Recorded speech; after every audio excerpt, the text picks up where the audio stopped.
إن الحبيب المصطفى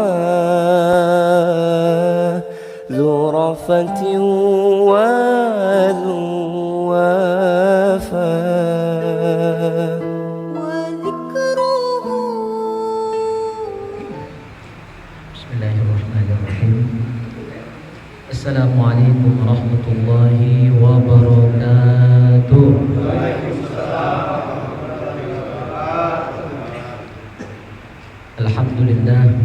Alhamdulillahi Rabbil Alamin. Wassalatu wassalamu ala ashrafil anbiya'i wal mursalin Sayyidina wa maulana Muhammadin wa ala alihi wa sahbihi ajma'in, amma ba'du. Ma'asyiral muslimin wa zumratal mu'minin rahimakumullah. Alhamdulillah wa syukurillah atas nikmat Allah, dunia dari Allah Subhanahu wa taala, kembali kita bisa bersua bersilaturahim pada malam hari ini dalam rangka melanjutkan cawisan rutin kita setiap malam Ahad. Mohon maaf minggu lalu tidak sempat hadir. Tahu Dewi hujan dari pada asar itu tak berangkat, ragu-ragu, rintik itu cukup lebat. Akhirnya memutuskan diri untuk tak berangkat. Dan minggu depan juga mungkin kita libur karena malam lebaran. Kalau panitia sibuk-sibuk nak ngurus sapi ya kan, dan sebagainya. Oleh karena itu ini mungkin pertemuan terakhir sebelum kita minggu depan libur dan lanjut pada lebaran ya, baru kita lanjutkan kembali ta'lim rutin kita ini. Salawat dan salam semoga senantiasa tercurah limpahkan ke hadirat junjungan kita Nabi Muhammad SAW serta keluarga, sahabat dan umat beliau hingga akhir zaman, amin Allahumma amin. Jamaah yang mulia, alhamdulillah kita sudah memasuki bulan Dzulhijjah. Malam hari ini sudah masuk tanggal 3. Ya.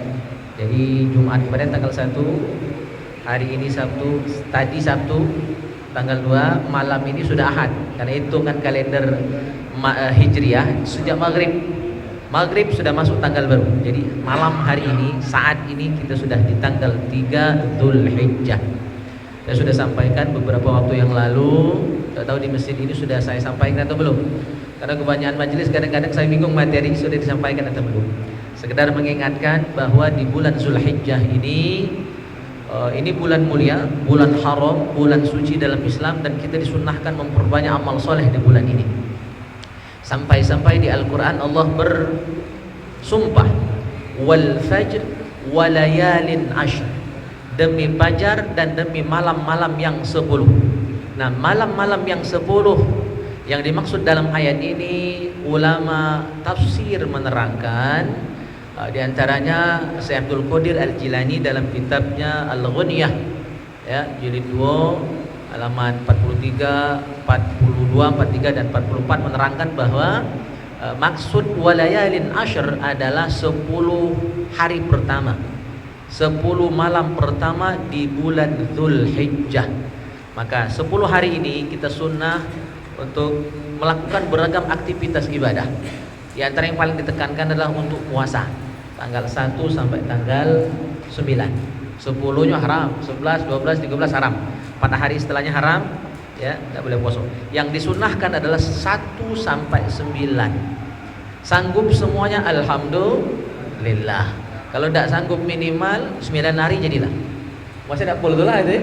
Nah, kalau tidak bisa separuhnya, kalau tidak pacar 1 atau 2 hari. Minimal yang paling ditekankan untuk tidak boleh tinggal adalah hari Tarwiyah.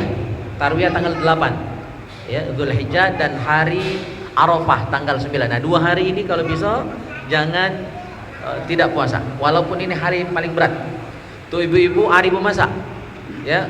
Yang bapak-bapak, wabil khusus ketua masjid, pengurus masjid, panitia kurban itu lagi sibuk-sibuknya. Jemput sapi, ngurusi sapi dan sebagainya. Ya, tadi mungkin sibuk mancing barangkali. Ya. Itu lagi sibuk. Berat ujian untuk puasa hari Tarwiyah dan hari Arafah. Tapi insyaallah sebanding dengan fadilahnya. Hari Tarwiyah tanggal 8 dalam hadis disebutkan saking besarnya pahalanya, la ya'lamuhu illallah. Tidak ada yang tahu kecuali Allah Subhanahu wa taala. Kalau ada hitungan 100, 200, 1000, 2000 itu masih ada hitungan walaupun banyak. Tetapi ketika tidak disebutkan angkanya, itu menunjukkan la tuhsa, balasan yang tak terhingga, yang tak terbatas. Terus di hari Arafahnya tanggal 9 itu disebutkan dalam hadis sahih, Allah ampuni salah kita 2 tahun. Salah setahun yang lalu dan salah setahun yang akan datang. Kalau kesalahan setahun yang lalu kita maklum, pasti yang namanya pengampunan itu yang sudah lewat, yang sudah berlalu. Yang perlu saya tekankan adalah pengampunan setahun yang akan datang itu apa maksudnya? Karena kalau tidak diterangkan, Ustaz Somad ya, nanti salah paham. Akhirnya ada yang berpikir, tidak apa-apa berarti tak sholat setahun ke depan. Lah diampuni juga berkat ibadah puasa di tanggal 9 Dzulhijjah. Maka pemahaman ini perlu diluruskan. Di antaranya ulama menerangkan, misalnya Syekh Nawawi Al-Bantan menerangkan maksud diampuni dosa setahun yang akan datang adalah kalau kita puasa di tanggal 9 Dzulhijjah atau hari Arafah, Allah akan jaga kita, Allah akan lindungi kita setahun ke depan dari maksiat yang mungkin sudah direncanakan, mungkin sudah ada niat di hati. Barangkali tinggal satu langkah lagi menuju maksiat tadi. Tinggal kalau komputer tinggal ngenter wae. Tinggal oke saja jadi maksiat tadi. Tapi karena Allah lindungi kita tak jadi. Urub, selamat kita. Itu maksud Allah mengampuni dosa kita setahun yang akan datang. Jadi paling dianjurkan kita puasa tanggal 1 sampai 9 kalau baca full ya. Kalau tidak bisa semampunya minimal sehari, jangan lewat.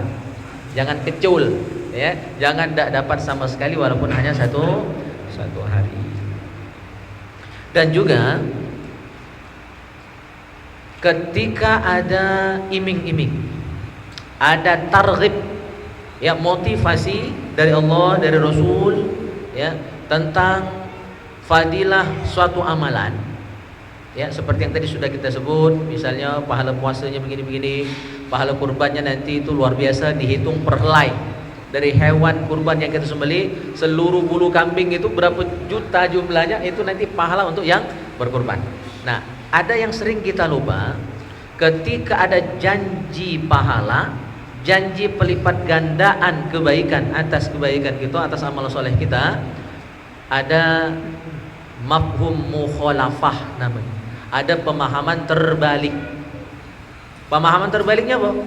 Mafhum mukhalafahnya, ketika kita beramal di bulan tertentu, di hari tertentu yang punya keutamaan dalam Islam, maka bermaksiat, berdosa di hari tersebut, di bulan tersebut juga dosanya dilipat gandakan. Ini kadang kita lupa. Misalnya hari Jumat, itu hari mulia, hari raya mingguan bagi kita kaum muslimin. Kalau kita beramal soleh pada hari itu, pahalanya dilipat gandakan. Maka yang berebut nak sedekah hari Jumat, malam Jumat, jarang nak sedekah malam lain, kecuali kata pilihan lagi. Ingatlah pas bulan Ruwa berebut nak malam Jumat gitu. Tak salah, memang pahalanya dilipat gandakan.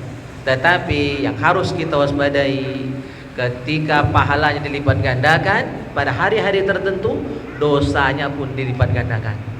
Nah, termasuk juga sekarang kita berada di 10 hari pertama bulan Dzulhijjah. Kalau kita ibadah, pahalanya besar. Bahkan dalam kitab Al-Ghunyah, Imam Syekh Abdul Qadir menyebutkan ada 10 kemuliaan. Di antaranya al-barakatu fi umrihi, umurnya berkah, wa ziyadatu fi malihi, diberkahi juga harta kekayaannya, wal hifzu li iyalihi, dijaga, dilindungi keluarganya, wat tazkil li mizanihi, diberatkan timbangan amalnya, apalagi wat tat'ib li hasanatihi, dilipat gandakan pahalanya, terus wat takfir li sayyiatihi, diampuni, ditebus segala salah dan dosanya, wa diya li zulmatihi, kuburnya gelap jadi terang ya, apalagi wasu'ud li darajatihi, derajatnya dinaikkan, makomnya ditinggikan oleh Allah Subhanahu wa taala, dan kebaikan-kebaikan lainnya. Tapi kalau kita maksiat, itu juga dosanya ya dilipat gandakan juga oleh Allah Subhanahu wa taala. Jadi di samping kita berbahagia, diberikan fasilitas oleh Allah Subhanahu wa taala untuk beramal soleh dengan pahala yang besar dan berlipat ganda, kita harap hati-hati dan waspada. Di hari baik, bulan baik, dosanya pun besar. Ya, baik. Jamaah yang mulia, karena minggu depan kita sudah malam lebaran, Dan ini pertemuan terakhir, oleh karena itu kita akan bahas persiapan untuk lebaran, ya, malam lebaran, hari lebarannya, dan tentang sholat idnya, dan bagaimana takbiran pada hari raya Idul Adha ini dilaksanakan. Pertama kita akan bahas tentang menghidupkan malam hari raya. Rasulullah SAW bersabda, saya bawa kebetulan malam hari ini kitab Al-Adhkar karya Imam Nawawi. Pada halaman 171 beliau mengutip sabda Nabi SAW tentang memuliakan malam hari raya. Jadi jangan sampai itu lalai dengan malam lebaran. Saya ingat dulu di rumah guru kami Ustadz Ahmad Syafi'i Yunus di Lapan Ilir, Palembang. Setiap malam lebaran kami kumpul di rumah beliau. Kumpul, sudah sholat isya, berdatangan dari mana-mana, ya. Start jam 9 udah kumpul semua. Paling-paling yang tak datang tuh 1-2 nyusul. Start jam 9 sampai jam 12 malam. Kita malam itu zikir, seluruh jenis zikir dan rotib kita baca. Pertama yasinan, sudah itu tahlilan, sudah itu rotib haddad, rotib atos, rotib zaman, rotib saman. Termasuk juga zikir taubatnya Kiai Haji Zain Syukri almarhum guru kita, dan wirid-wirid yang lain sampai selesai jam 12. Bayangkan dari jam 9, 10, 11, 12. Malam itu kita hidupkan dengan zikrullah. Ngamalkan hadis ini yang berikut ini. Apa kata Rasulullah? Man ahya lailatai al-idain. Barang siapa menghidupkan malam 2 hari raya, Idul Fitri dan Idul Adha, kita hidupkan. Mana menghidupkannya? Bukan dihidupkan ruh. Tentu menghidupkannya maksudnya diisi malam itu dengan ritual ibadah. Minimal kata ulama, minimal sudah dianggap menghidupkan malam hari raya ketika kita sholat isya dan subuh berjamaah. Itu minimal, ya, sudah dianggap menghidupkan malam hari raya. Kalau tak semayang, dosanya lah jelas itu, ya. Minimal, ya, minimal.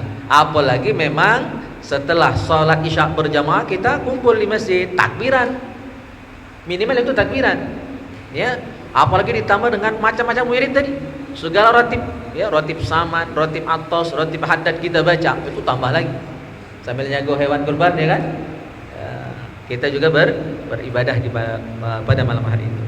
Jadi kata Rasul, barang siapa menghidupkan malam hari raya Idul Fitri dan Idul Adha, lam yamut qalbuhu yauma tamutul qulub, maka hatinya tidak akan mati di mana banyak hati orang yang mati. Hati yang mati itu artinya kalau bahasa kita bengkelok. Bengkelok itu keras kepala, kering otak, negul. Boleh bahasa lainnya negul, ya. Tak dengar kata, susah masuk nasihat, ya. Biar hati kita tetap hidup, mudah menerima nasihat, ya, ringan untuk melakukan kebaikan-kebaikan. Salah satu caranya, kuncinya hidupkan malam hari raya, ya. Hidupkan malam hari raya dengan aktivitas ibadah pada malam hari itu. Riwayat lain menyebutkan mirip, ya, hanya beda redaksi saja. Man qama lailatai al-idain lillah muhtasiban lam yamut qalbuhu yauma tamutul qulub. Barang siapa mendirikan. Nah, kalau tadi menghidupkan, ya. Makna menghidupkan, aktivitas ibadahnya bebas. Nak zikir, nak sedekah, nak sholawat, nak ngaji, nak majlis, nak takbiran, nak tahajud, silakan. Tapi kalau man qama terkhusus ibadah malam seperti tahajud. Jadi koma itu biasanya terkait maknanya adalah sholat malam. Jadi kalau kita tahajud malam hari raya, ya, maka fadilahnya kata Rasulullah SAW, tapi tentu dilakukan lillah, hanya karena Allah. Seluruh ibadah harus ikhlas karena Allah. Muhtasiban, hanya semata mengharap ridha Allah Subhanahu wa taala. Lam yamut qalbuhu yauma tamutul qulub, maka hatinya tidak akan mati di mana banyak hati orang yang mati. Jamaah yang mulia, kita lanjut tentang takbiran. Wa yustahabbu fi 'idil fitri min ghurubi syamsi ila an yuhrima al-imam bi salatil 'id.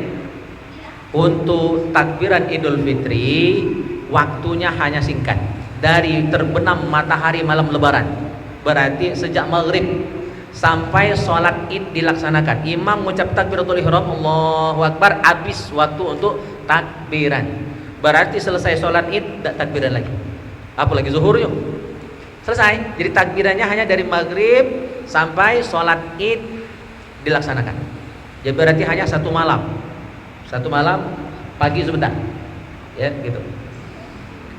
Wa yustahabbu dzalika khalfas shalawat wa ghairiha minal ahwal, dan memperbanyak takbir ini kapanpun dan dimanapun, wabil khusus setiap selesai sholat lima waktu.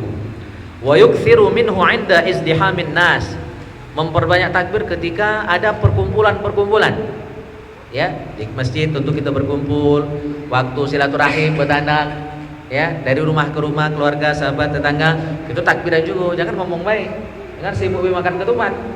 Kadang-kadang ngumpat pula sosokannya itu kan. Itu boleh 12 takbiran. Walaupun mungkin tidak seluruh waktunya kita pakai untuk takbiran. Karena sambil makan ketupat sedikit ya keluar kayak ketupat sambil takbiran, ya kan? Ketika kita kumpul waktu persiapan penyembelihan hewan kurban itu takbiran. Ya, itu sunnahnya takbiran. Inda izdihamin nas, ketika banyak orang berkumpul. Wa yukabbiru masyian wa jalisan wa muttajian. Takbiran ini boleh ketika masyian lagi jalan kaki, wa jalisan lagi duduk, wa muttajian lagi berbaring. Sunnah takbir. Dasarnya apa? Surah Al-Imran. Alladzina yadhkurunallaha qiyaman wa qu'udan wa 'ala junubihim. Orang yang ulul albab itu senantiasa zikir, duduk zikir, baring zikir, ya, berdiri pun berzikir kepada Allah. Wa fi tariqihi, di jalan boleh berzikir, bertakbir ketika di jalan, di motor, di mobil atau jalan kaki. Wa fil masjid, di masjid, ya, pakai mic, tidak pakai mic silakan, boleh, ya. Wa ala firashihi, termasuk boleh juga takbiran ketika di tempat tidur, di ranjang, di dipan. Kalau kata ranjang, di tikar tempat tidur dia, boleh bertakbir. Nah, ini untuk Idul Fitri dan Idul Adha sama kalau tempatnya tadi, di kapanpun dan dimanapun. Khusus Idul Adha waktu takbirannya lebih banyak. Wa amma Idul Adha fayukabbiru fihi min ba'di salati subhi yauma Arafah ila ay yusalli al-'asr min akhir ayyamit tasyrik. Takbiran Idul Adha dimulai sejak hari Arafah tanggal 9. Untuk tahun ini berarti hari Sabtu lagi. Itu sudah tanggal 9 Zulhijjah atau hari Arafah. Nah, subuh hari Arafah sudah mulai takbiran. Cuma tidak tahu, masih malu-malu caknya mesti tak takbiran tanggal 9 ya. Takut dikatakan lebaran dulu ada apa-apa. Padahal saya sejak pulang ke Menggabalai sudah sosialisasi secara langsung. Bahkan sudah saya praktek di Masjid Al-Amir. Barangkali masjid lain nilai ngapa Al-Amir dulu takbiran itu. Sudah saya sosialisasikan, disampaikan, dipraktekkan, dibuatkan status di Facebook dan WA, dan sudah saya share. Masih banyak yang malu nak praktek ini. Dan sudah banyak kitab yang saya baca, mayoritas sama. Belum ketemu keterangan yang berbeda tentang awal mula takbir, ya, dan hadisnya jelas, ya, riwayat Imam Baihaqi. Jadi ada hadisnya, bukan hanya fatwa ulama, ada hadis riwayat Imam Baihaqi tentang anjuran takbiran Idul Adha sejak tanggal 9 hari Arafah subuhnya sudah mulai untuk kita yang tidak haji dan umroh. Tapi untuk jamaah haji takbirannya mulai tanggal 10 hari Lebaran. Tanggal 10 mulainya sholat zuhur. Sudah zuhur, ya, Pak Haji kan baru balik dari sana beberapa tahun yang lalu. Dan paham yang sudah jamaah haji, itu hari Lebarannya baru mulai takbiran sejak sholat zuhur. Dan sholat Idul Adha bagi jamaah haji sunnahnya dewean. Itu beda kan? Dewe-dewe masing-masing. Tapi itu yang di luar jamaah haji sunnahnya berjamaah. Jadi ada perbedaan. Maka terhadap perbedaan ini kita tidak usah nak sewot, tidak usah nak ribut. Termasuk, ya, sekarang lagi rame-rame ya, cuma beberapa hari sudah agak berkurang tentang penetapan tanggal 1 Zulhijjah kemarin, ya, tentang Lebaran tentunya terkait. Saudi tanggal 9 Juli, kita tanggal 10 Juli. Muhammadiyah sama dengan Saudi. Itu tidak perlu ribut, karena memang beda lokasi, beda waktu. Contoh sederhana saja, waktu sholat Palembang dengan Banyuasin beda atau sama? Beda. Padahal satu provinsi. Karena geser tempat, geser waktunya. Terus apa? Kiblat juga. Beda tempat, beda kiblat, geser beda dikit. Beda karena bumi kita bulat. Maka jangan berharap kita akan sama satu dunia ini. Kiblatnya sama, waktu sholatnya sama, tidak mungkin. Tak pacak kita nak sholat Isya malam hari ini ikut waktu Saudi, beda. Duluan Isya gitu. Kita sudah sholat Isya, sekarang tengah dalu lagi jam 12, dia baru sholat Isya. Beda waktu. Jadi sudah wajar kita berbeda, tidak mesti nak sama. Ya, yang penting saling hargai dan hormati. Jadi untuk takbiran Idul Adha sejak sholat subuh hari Arafah. Hari Sabtu nanti sudah mulai takbiran. Saya tunggu masjid mana yang berani ngamalkan ini. Selain Al-Amir belum saya dengar. Ya. Karena saya tidak lagi di Al-Amir, kurasa hilang puluh takbiran di sana. Jangan takut. Saya bertanggung jawab. Kitabnya ada. Ya. Hanya karena tidak biasa dilakukan. Jadi memang kita ini banyak yang amalan itu jarang dilakukan karena jarang dianggap salah. Jadi saya ngajar pengajian ibu-ibu di Ujung Tanjung. Saya buka bahwa ibu-ibu boleh nyembelih hewan. Oh, terkejut. Katanya orang tua-tua dulu kalau ngomong betina tidak boleh nyembelih. Kalaupun boleh nyembelih, yang makannya cuma perempuan saja, laki-laki tidak boleh belum makan. Dari mana keterangan ini? Jadi karena jarang dilakukan dianggap salah. Termasuk ini karena kita persiapan kurban dan akikah juga ya. Selama ini kita hanya menyembelih hewan kurban yang jantan. Jarang, barangkali tidak pernah. Saya cerita dengan Kiai Zaini Solihin ya. Itu sudah ratusan hewan akikah dan kurban yang beliau sembelih. Beliau cerita waktu kita bahas tentang kurban di Masjid Salmania Tembuari dari MUI Banyuasin. Belum satu pun beliau menyembelih kambing betina, sapi betina untuk kurban atau akikah. Akhirnya sampai pada kesimpulan berarti tak boleh. Enggak. Yang tidak dilakukan belum tentu tidak boleh. Ijma ulama. Ijma ulama. Ijma itu dalil nomor 3. Al-Quran, hadis, ijma. Seluruh ulama, bukan kaum muslimin ya, ulama. Kalau kaum muslimin itu biasa, standar. Ulama Islam sedunia sepakat hewan betina sah dijadikan kurban. Bahkan Imam Syafi'i dalam kitab dalam salah satu fatwanya menyatakan hewan betina lebih afdol untuk jadi hewan kurban. Dagingnya lebih enak. Dalam salah satu fatwanya. Ngapa tidak dilakukan? Saya. Bukan tak boleh. Bukan tak boleh saya. Kalau tiap tahun kita nyembelih sapi betina, kambing betina, tahun depan tak banyak kurban lagi. Habis Indo aja. Pertimbangan itu sebenarnya bukan tidak boleh. Bukan tidak boleh. Dan juga ada aturan pemerintah yang melarang memang. Demi perkembangbiakan hewan ternak. Ya, jadi bukan tidak boleh. Boleh dan sah. Nah, termasuk juga takbiran. Itu tadi kias ya. Takbiran ini banyak yang tidak ngamalkan. Takbiran Idul Adha sejak hari Arafah tanggal 9 ini. Banyak yang tidak ngamalkan. Bukan tidak boleh. Oleh tidak biasa. Dan saya pernah di komen ketika mengamalkan takbir ini tanggal 9 tadi. Kalau subuhnya karena jamaahnya dikit ya tidak boleh dia komen. Pas zuhurnya karena kantor masih masuk. Akhirnya ketika zuhur dan asar saya pakai takbiran tanggal 9 tadi. Ada yang komen sambil keluar dari masjid. Belum lebaran Ustaz. Dari segi adab itu kurang ajar. Karena tidak mungkin saya beramal tanpa dasar. Tidak mungkin saya beramal tanpa ilmu. Kitabnya jelas Al-Azkar, pengarangnya Imam Nawawi, mujtahid nomor 1, mujtahid fatwa nomor 1 dalam mazhab Syafi'i. Ketika ada perbedaan pendapat di kalangan ulama mazhab Syafi'i, pendapat nomor 1 yang dipakai Imam Syafi'i, Imam Nawawi. Ya. Nah, cuma masih malu-malu nak ngamalkan fatwa ini. Salah tidak makainya.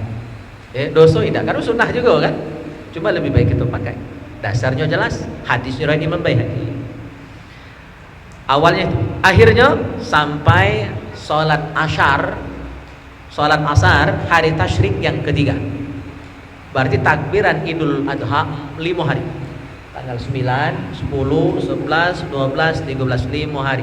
Sejak subuh hari Arafah sampai sholat asar hari tasyrik yang ketiga. Sudah sholat asar hari tasyrik yang ketiga, takbiran habis. Maghribnya tidak lagi takbiran. Itu seputar takbiran Lanjut kita sholat idnya. Karena sholat id ini juga ternyata masih ada perbedaan. Perbedaan ini oleh tak belajar. Kalau belajar dan buka kitab, saya pikir sama. Jamaah kita ada hadir Pak Bani Bani Israel. Beliau yang bawa ceritanya. Ada di daerah kita di Banyuasin sini yang dari dulu sampai sekarang sholat idnya ada apa? Takbir yang 7 itu menghitung takbiratul ihram. Padahal jelas di kitab kita pikir tidak demikian. 7 itu takbir khusus. Di luar takbiratul ihram. Biar jelas dan tidak meragukan, saya baca teksnya satu-satu.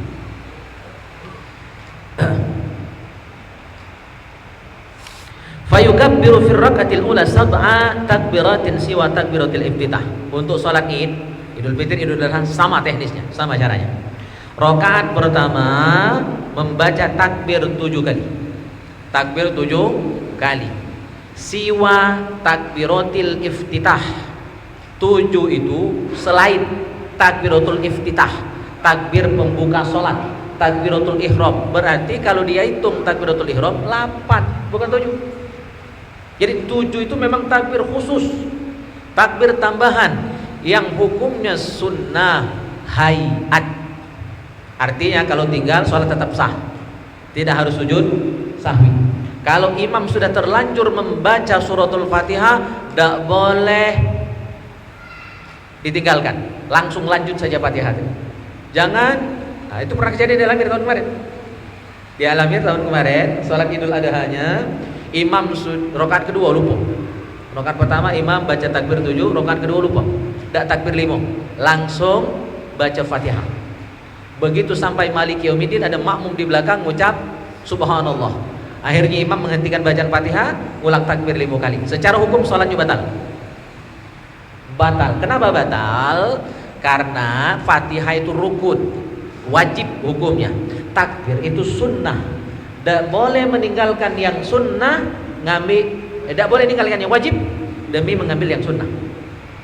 Tidak boleh meninggalkan yang wajib ngambil sunnah. Itu kaidah, itu patokan. Dan berlaku untuk yang lain-lain juga. Gara-gara tahajud subuhnya kesiangan, dosa tahajudnya. Ya. Terus jadi atur waktu, jangan sampai kesiangan. Biar tidak kesiangan, ambil di waktu yang sudah mendekat ke waktu subuh. Biar langsung nyambung ke subuh. Itu caranya. Atau jam 12 sudah tuh dikit tidur, biar pacak subuhnya cepat bangun. Jangan meninggalkan yang wajib demi ngambil yang sunnah. Jadi 7 takbir di luar takbiratul ihram. Ya. Nah, wa fi tsaniyah 5 takbiratin siwa takbiratir raf'i minas sujud. Untuk rakaat kedua 5 takbir selain takbir dari sujud. Ya, kan kita sujud ya. Nah, untuk rakaat kedua berdiri, Allahu Akbar, takbir itu belum dihitung. Itu takbir intiqal, bukan takbir hayat untuk sholat Idul Fitri. Nah, perlu saya ingatkan kakek dan pengurus juga mengingatkan, sebelum sholat Id ada penjelasan tentang kaifiat, tata cara sholat. Diingatkan makmumnya, seandainya imam nanti lupa takbir 7 dan 5 tadi, tidak usah heboh, tidak usah ribut, tidak usah ngucap subhanallah. Kaki imamnya tidak tahu juga hukum ini. Akhirnya stop Fatihah, dia ngulang takbir, batal sholat. Ya, jadi tolong diingatkan kakek sebelum sholat Id. Kalau imam pas pelaksanaan takbirnya, alhamdulillah, karena takbirnya hanya sunnah saja. Tapi kakek kalau lupa lebih atau kurang angka takbirnya, tidak membatalkan sholat, lanjut saja sholat daripada kakek heboh, ya, ribut. Dan itu perlu diterangkan, nanti ada yang lupa. Dan biasanya banyak menganggap sholat batal oleh tak takbir itu, padahal batal oleh meninggalkan Fatihah, ulang takbir. Itu yang justru batal. Wa yakunu takbir fil ula ba'da du'ail istiftah wa qabla at-ta'awuz. Untuk takbir di rakaat yang pertama yang 7 kali itu setelah membaca doa iftitah. Doa iftitah tetap dibaca. Kadang-kadang saya pernah juga makmum Sholat Id imamnya pecah tak baca doa iftitah lagi. Tetap sunnah. Seluruh sholat wajib dan sunnah. Selain sholat jenazah, sunnah hukumnya membaca doa iftitah. Cuma sikok yang tidak. Jenazah tidak. Ya, sholat jenazah. Selain itu wajib sunnah apapun tetap sunnah membaca doa iftitah. Jadi runtutannya kalau kita ulang takbiratul ihram, lalu bersedekap. Ketika sedang bersedekap baca doa iftitah sampai selesai. Sudah selesai doa iftitah barulah takbir yang 7 kali itu. Allahu Akbar, sedekap, Allahu Akbar, sedekap, ya. Selingan antara dua takbir membaca tasbih, subhanallah, walhamdulillah, wala ilaha illallah, cukup sampai situ. Ya. Terus berarti tasbihnya cuma 6 kali karena cuma selingan. Di takbir yang ke-7 panjangkan sedikit, Allahu Akbar, dah lagi baca tasbih. Langsung baca ta'awudz. A'udzubillahi minasyaitonirrajim, Fatihah sampai selesai dan surah. Di rakaat yang kedua nanti berdiri, ya Allahu Akbar. Bersedekap dulu. Ya, baru takbir 5 kali. 5 tuh khusus, bukan masuk takbir sujud tadi. Ya, 5 kali. Berarti tasbihnya berapa kali? 4 kali. Takbir 5, tasbih 4. Di takbir yang kelima Allahu Akbar sedikit panjangkan untuk imam sebagai kode bahwa ini takbir yang terakhir. Jadi makmum lah siap-siap juga, tidak lagi nambah takbir. Allahu Akbar. Sudah itu baca auzubillah. Ya.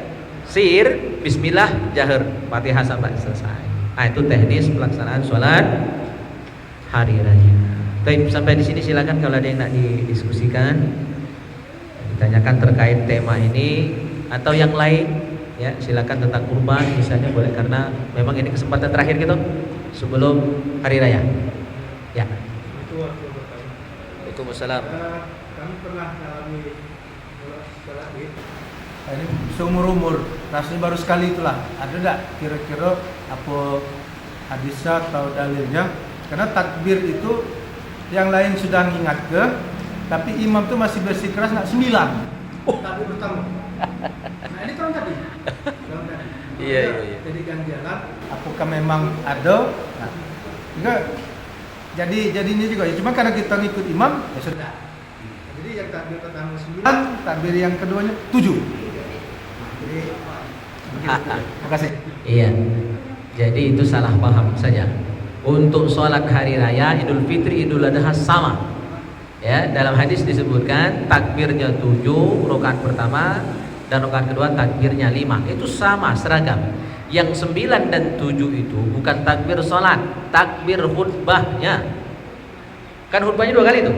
Khutbah pertama takbirnya 9. Khutbah kedua takbirnya 7. Jadi itu salah penempatan saja.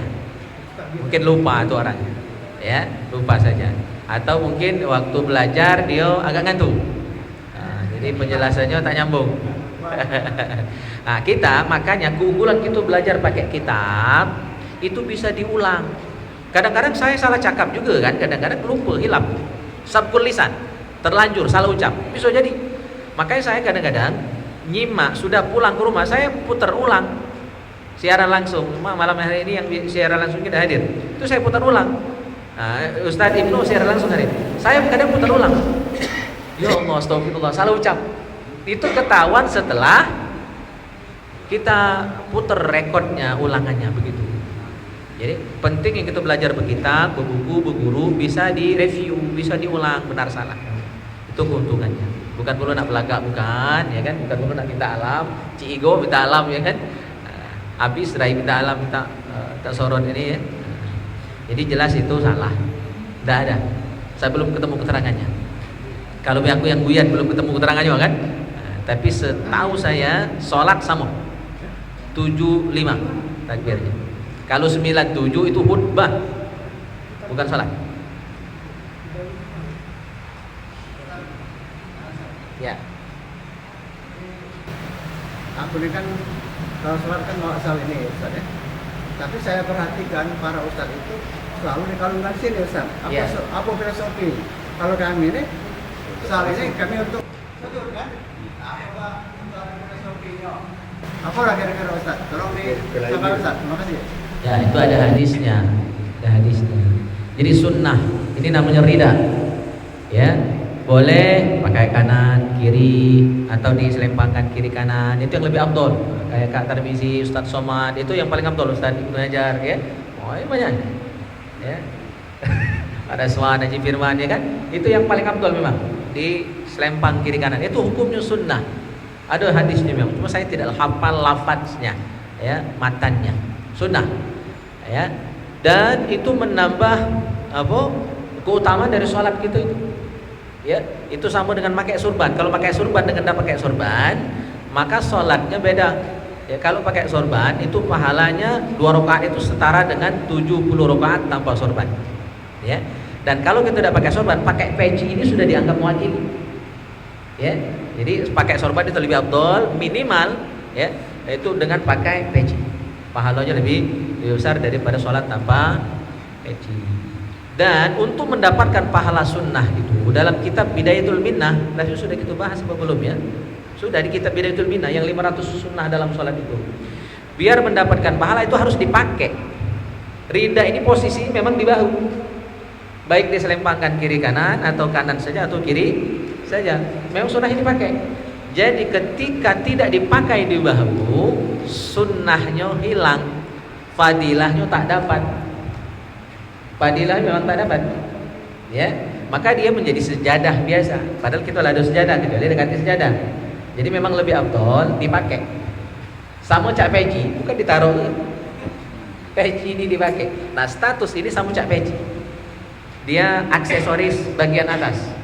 Ya, walaupun aksesoris dia punya fadilah, punya keutamaan. Gitu. Ya. Waalaikumsalam. Imam tadi tak ada salah. Jadi kalau imam tadi sadar sholatnya Yang mana? lebaran tadi itu yang jinnya salah aja Al-Fatihah. Maksudnya Iya. mana? Kalau tahu hukum batal sholatnya itu. Ya, cuma kalau tidak tahu anggaplah tahu. Ya, maka sholatnya tetap sah. Bagi yang tidak tahu sholatnya sah. Kalau yang tadi ya, udah baca Fatihah, ditegur subhanallah, lantas menghentikan Fatihah, ngulang takbir. Kalau yang tidak tahu sholatnya sah, ya, maka ke depan jangan sampai terjadi. Makanya perlu diingatkan, jangan nanti latah ketika imam lupa takbir, lanjut saja sholatnya. Tetap sah kok, tidak batal tidak, karena takbir itu sunat juga. Ya. Iya.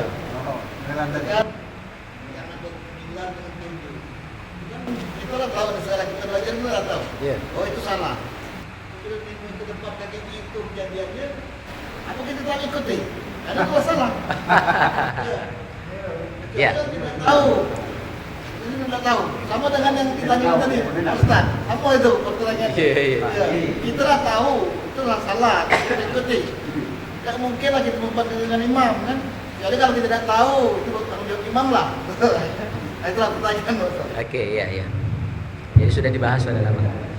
Seandainya takbir nanti lebih atau kurang, ya, sholat itu tidak batal.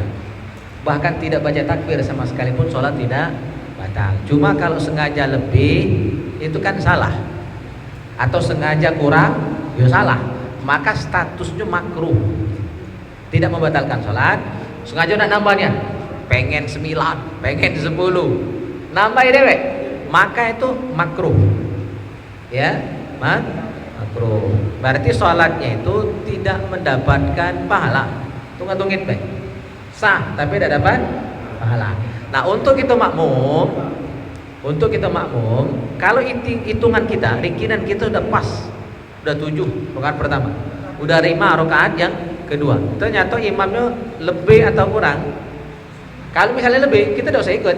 Kalau hitungan kita udah pas, diam baik, ya, nunggu saja sampai imamnya ingat sendiri. Jadi jangan kita ikuti. Jadi mengikuti orang yang salah, ya tetap salah. Jadi salah. Sama seperti kasus lain, rakaatnya udah pas. Misalnya Isya, pas 4 rakaat. Seharusnya tahiyat akhir. Tapi imam mungkin lupa berdiri. Jadi hitungan kita udah 6 rakaat jadi 5. Kalau kita yakin imam tadi udah pas, dia nambah sendiri, maka kita jangan ikut. Duduk saja. Duduk tahiyat. Nah, tinggal untuk kita ada dua solusi. Yang pertama, lebih afdol menunggu imam sampai imam duduk kembali untuk baca tahiyat. Karena imam tadi melakukan itu karena lupa. Untuk imam dimaklumi karena dia lupa. Untuk kita makmum, kalau yakin sudah pas, jangan ikut. Batal gitu kalau ikut. Maka untuk kita solusi dua. Pertama, duduk ya, duduk tadi ya. Nah, yang pertama kita nunggu imam. Belum baca tahiyat dulu. Nunggu imam duduk baru kita baca tahiyat bersamaan imam. Yang kedua, kalau kita tidak mau nunggu, kita boleh melepaskan diri dari imam, niat memisahkan diri, niat sholat sendirian. Tapi tetap di situlah, jangan berlari. Tetap di situlah, hanya ganti niat. Ya, cukup niat saja. Aku niat memisahkan diri dari imam, atau aku niat sholat sendirian. Nah, baru baca tahiyat, sah. Boleh salah satu dari dua itu. Tapi jangan langsung baca tahiyat tanpa memisahkan diri, batal sholat gitu. Ya, yang bagus nunggu. Setelah imam sadar, imam ingat, duduk tahiyat, baru kita ikut baca tahiyat. Nah, itu sama. Jadi kalau kita yakin imam tuh lebih, jangan belok. Ya kan gitu. Seandainya kurang, enggak usah mengucap subhanallah. Kaki imamnya bingung, di mana salahku? Ya kan? Jadi diamkan saja, diamkan saja. Apa? Jadwal salat di Indonesia dan apa? Lebih itu hari Jumat ya. Arafah. Nah, apakah kita puasanya hari Jumat ataukah hari Sabtu? Karena Arafah kita terlalu berpuasa yang tidak mengenal ibadah haji. Sedangkan Arafah sudah lewat itu, lewat waktunya. Iya. Itu pertama. Yang kedua korban. Korban itu karena kita arisan kan. Arisan betul-betul juga. Aku pernah di sana di negara saya. Ketika saya melaksanakan ibadah haji, saya tanya dengan teman saya di Mekah, Haji gitu, saya melaksanakan apa korban di Mekah. Tapi 7 orang, aku pengen keluarga aku ikut semua. Katanya tidak apa-apa, jangan ke 7 orang, semua keluarga aku ikut, bisa katanya. Dengan niat itu. Karena kita kan korban 7 orang gitu kan, karena kita pengen keluarga kita ikut semua. Bisa kambing 7 orang kita ikut semua. Lagi dikit gitu kan, karena kita niat kambing itu semua keluarga kita ikut. Itu Pak. Iya. Ya, tadi sudah di awal sudah saya terangkan. Jadi yang dipakai itu kalender yang di kita. Ya. Setiap pemerintah punya hak untuk menentukan tanggal tadi. Jadi kita tidak mesti ikut Saudi. Karena kalau harus ikut Saudi, maka sholat pun kita harus ikut Saudi waktunya. Kan tentu tidak mungkin. Jadi memang ada perbedaan. Ya, kecuali kita yakin yang ke sana sudah. Berarti kita haram puasa hari Sabtu itu kan sudah lebaran. Jadi untuk kita orang Indonesia ikut yang sudah diputuskan pemerintah Indonesia. Dan kita memang ada provokator di medsos itu, seolah-olah ini salah. Ini masalah ijtihad. Ijtihad itu tidak ada dosa. Kalau benar ijtihadnya dapat pahala 2, kalau salah ijtihadnya dapat pahala 1. Jadi hanya banyak atau sedikit pahala, bukan masalah dosa. Tapi ada yang ngomong tanggunglah pemerintah dosanya. Enggak. Itu tidak ngerti masalah ijtihad. Ijtihad itu tidak ada dosa di dalamnya selama menggunakan perangkat yang benar. Dan pemerintah kita menetapkan kalender Hijriah itu bukan sembarangan. Seluruh ormas diundang, kecuali memang Muhammadiyah yang tidak, karena memang sudah dari awal menentukan. Seluruh ormas diundang, MUI hadir. Jadi bukan pemerintah. Pemerintah cuma ngetok palu. Nah, ini kadang-kadang kita karena benci dengan pemerintah, akhirnya seluruh produk keputusan pemerintah dibenci di luar. Tidak seperti itu kasusnya. Kita jangan mudah terprovokasi, ya. Karena itu keputusan bersama. Dan memang di Indonesia tidak terlihat hilal saat itu, dan bukan cuma Indonesia, seluruh negeri Melayu, ya, Malaysia, Brunei sama. Saya sudah share di grup MUI Banjarmasin di yang Facebook, ya, tidak jadi masalah. Kita ikut yang ada di sini, kecuali kita berbeda dengan keyakinan pemerintah, ikut cara Muhammadiyah misalnya, maka haram puasa hari Sabtu itu, kan itu sudah lebaran. Jadi tergantung keyakinan kita ikut yang mana, ya. Kalau ikut pemerintah Indonesia berarti puasa tanggal hari Sabtu itu masih puasa Arafah. Tapi kalau ikut keyakinan Muhammadiyah, atau ikut Saudi atau negara Arab rata-rata tanggal 9 Juli sudah lebaran, maka haram kita puasa hari itu. Jadi balik kepada keyakinan kita masing-masing. Tentang kurban sapi, kerbau dan onta, ya, yang pembatasannya maksimal untuk 7 orang itu sudah ijma ulama. Jadi kalau ada yang berbicara di luar dari situ menentang ijma. Untuk kambing hanya untuk 1 orang, ya, ketika pelaksanaan kurbannya. Adapun yang boleh lebih itu pahalanya. Jadi tetap ketika menyembelih yang disebut nama siko. Jangan kambing orang 100 kita sebut, tak sah, tak ta'yin. Ya, sapi maksimal 7 yang namanya ditulis, yang namanya disebut ketika penyembelihan. Tetapi setelah kurban kita berdoa, ya Allah, kurban aku hari ini hadiahkan pahalanya untuk seluruh keluargaku, ayah ibuku, sanak dulurku. Halal. Itu 2 pemahaman yang berbeda. Kadang orang dianggap satu, padahal itu 2 hal yang berbeda. Sekok kambing tadi untuk 1 orang, tetapi pahalanya boleh kita hadiahkan kepada sebanyak orang. Misalnya Nabi ngomong, ini kurbanku untuk keluargaku dan seluruh umatku. Itu doa konteksnya. Tapi untuk pelaksanaannya kambing 1 orang, tidak boleh lebih. Ya, sapi, kerbau, onta 7 orang, tidak boleh lebih. Kecuali ada 1 mazhab yang membolehkan maksimal 10. Jadi bukan tambah batasan, ada 1 mazhab yang membolehkan maksimal 10. Tapi mayoritas ulama 7. Nah, itu jangan dilanggar. Ya, dan itu harap dibedakan antara pelaksanaan kurbannya dengan niatnya nanti untuk pahalanya. Nah, itu 2 hal yang berbeda. Jangan disamakan. Kadang-kadang kita tidak bisa membedakan, akhirnya campur aduk.